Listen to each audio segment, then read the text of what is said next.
ఆయన good morning, ఎలా ఉన్నారన్న? మేమైతే చాలా బాగున్నాం, మీరందరూ బాగుండాలని కోరుకుంటున్నా అన్న. ఈ రోజు అయితే మార్కెట్ కి అయితే వెళ్ళాము. చిక్కుడుగా అయితే 45 రూపాయలు కేజీతో పడుతుందన్న. క్వాలిటీ అయితే చాలా అంటే చాలా బాగుంది. బెండకాయ అయితే అడిగాం లాస్ట్ వరకు అయితే మనకైతే రీజనబుల్ రేట్ అయితే రాలేదన్న. 30 రూపాయలు అయితే క్వాలిటీ బెస్ట్ క్వాలిటీ అయితే ఉంది ఎండకాడ అయితే.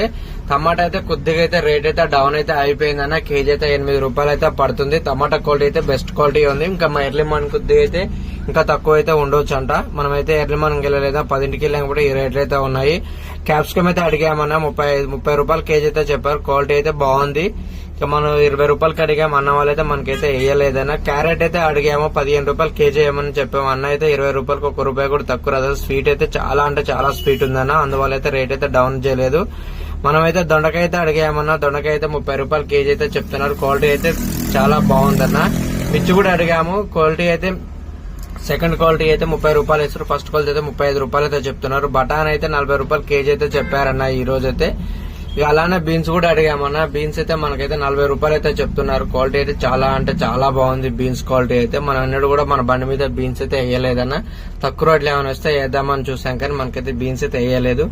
ఇది సొరకాయ అయితే 10 రూపాయలు అయితే చెప్పారన్న కాయ అయితే. అలా వేద్దామని కూడా మనకైతే సరుకు ఎక్కువ అయిద్దని మనమైతే వేయలేదన్న. టమాటా అయితే మొత్తం 10 బాక్సులు అయితే పోసుకొని ఈ విధంగా మనం ఇప్పుడు 5-6 కుంటూరు బండి అయితే పెట్టాను ఉంటా.